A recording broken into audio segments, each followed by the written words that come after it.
Excuse me, they chose her. For what, Cooper? To save the world. All of this is one little girl's bedroom, every moment. It's infinitely complex. They have access to infinite time and space, but they're not bound by anything. They can't find a specific place in time. They can't communicate. That's why I'm here. I'm gonna find a way to tell Murph, just like I found this moment. How, Cooper? Love, Tars, love. It's just like Brand said. My connection with Murph, it is quantifiable. It's the key. What are we here to do? Find how I tell her. The watch. 软弱是吗？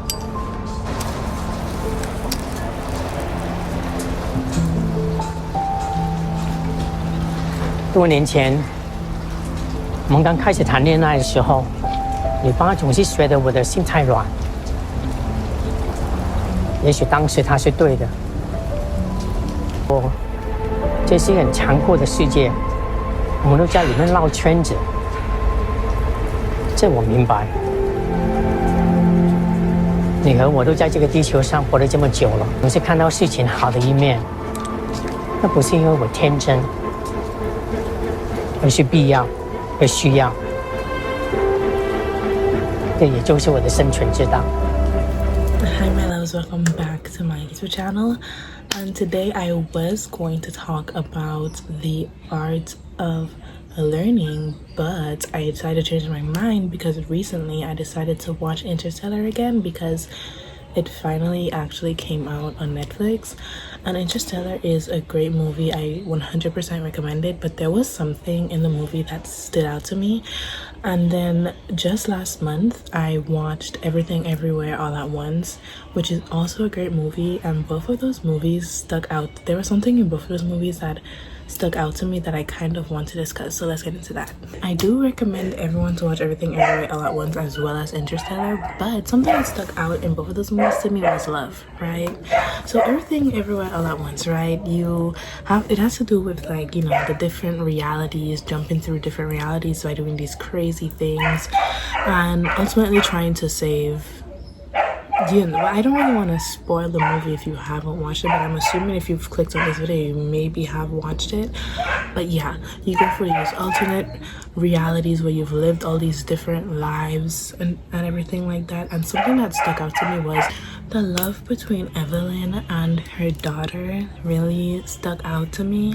And what also stuck out to me was the love in Interstellar. What also stuck out to me was the love between Murphy and Cooper, right? What stuck out to me was they basically kind of discuss a parent's love, right? And especially in Interstellar, they basically talk about how, and Interstellar kind of discusses how love is like almost like it's time, right? It's like a fundamental force. So we can't see love just like how we can't see time. We can't feel, like, we can't touch love, right? But it's almost like time and love are almost connected through these dimensions, right? I mean, it's the same way with how Cooper, when they go to Miller's planet, 1 hour there was like 7 years on Earth, right? So time was very different there. Hello, Rob? I've waited years. How many years? By now it must be. It's 23 years, 4 months, 8 days. But why I kind of connected it to love is almost like when Cooper came back and his daughter, who he loves so much, you know, has aged, as well as his son and his grandchildren and so on, right? I mean, when he goes to visit Murphy, right? Murphy was way older. She had a whole other life, and well, she lived out her life without him. And yeah, but basically what I'm trying to say is how these two movies kind of talk about love. Basically, and I also wrote it down too. It's like the act of love, right? Love is like a fundamental force, right? It transcends through time, right? Because I mean, there's many things, right? We love people, and to love someone is to let them go, right? It's what they say is like once you start loving someone or something, because love is not just some like loving one person. There's no one definition for love. Love doesn't have a definition. Like if I was to describe love to you, I could describe loving a person, but you don't only love people.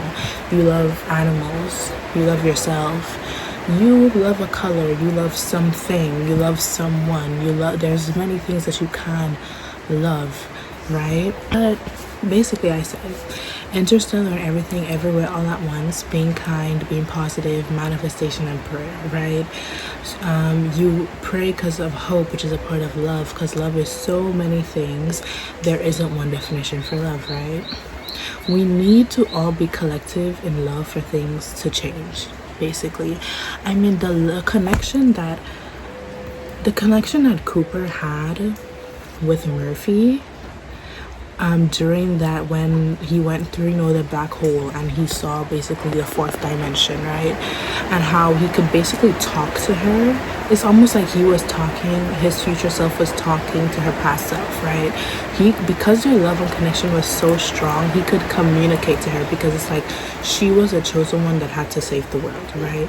And in everything, everywhere, all at once, because of the love Evelyn has to her daughter, even if they have a complicated relationship, she's still showing love for her daughter in different ways, right? And she still is fighting for her daughter, right? She still doesn't want to let her daughter go, and because of that, it kind of saves both of them. I also want to really point out a character in Everything Everywhere All at Once, which is Raymond. In all dimensions and realities, Raymond was always the same. Raymond was always kind, and he was always optimistic. He was always optimistic, right?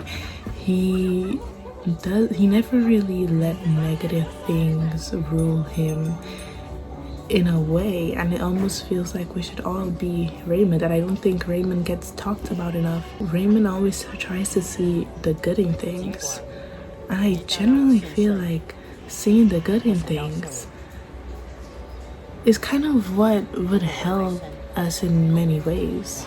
If there wasn't enough love, power, empathy, and kindness, maybe more people would be saved, and we wouldn't have that much suffering. And I say that because with love, right, once you love something or you're optimistic about something, you always put your best foot forward, no matter what. When Raymond was always able to negotiate with Deidre, the auditor. She was always able to negotiate with her because of the type of person that he was, right? And I also wanted to point out how close Evelyn and Deidre were in a weird way, and also in a different dimension. And I say that because they were almost similar in a sense of they kind of understood each other, and how, like at the end of the movie, right, we saw how Deidre also said that she went through a divorce and how it was going for her and everything like that. And in a lot of ways, Deidre was the evil one, right? But it's almost like if you just begin to understand her and show that same love and kindness, then things can change. And whilst that might seem like a delusional thought, I feel like with love and kindness comes empathy, and with empathy comes hope and wanting to help. And I feel as if as a collective more people are empathetic and kind and loving, then things wouldn't be as bad in life as it is now.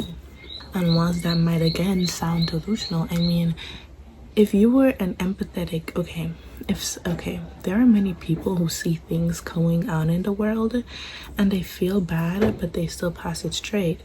But if you were an empathetic person, but if they were more empathetic and they saw these bad things happening, they would want to help. And whilst that's more delusional to say, in the sense that they might be going through something themselves for them to even be thinking about helping somebody else, there are people who aren't going through anything who still decide not to help. So I mean, but yeah, The point of this video, the point of this entire video wasn't to say, oh, we should love more. Really, the point of this video was to show that in both these two movies that have to do with the universe, that have to do with time, the different realities live in different lives, two of these movies, right, that talk about this,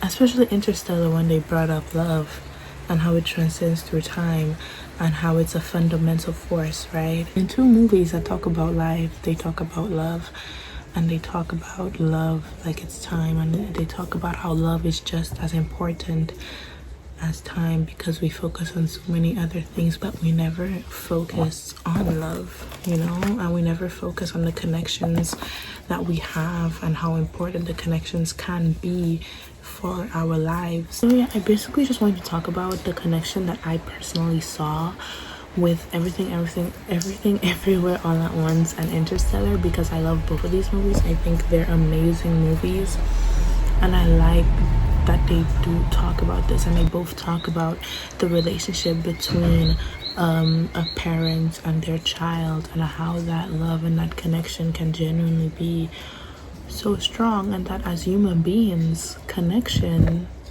and kindness and empathy is an important thing for us to have for each other. This whole video, right, it's basically just to talk about how love is an important thing. And whilst we can't maybe define love, I mean, it'll always be an important thing. I mean, I remember, right, again, back to Wayman, the only thing is, I do know that we have to be kind. Please be kind, especially when we don't know what's going on. Even if we don't know what's going on, being kind doesn't hurt, you know? And it can be hard to be kind even if you're going, because you're going through so many things that it's hard to just be positive. It's hard to be kind, but maybe that can make a difference. And in Interstellar, they show that love can go through space and time.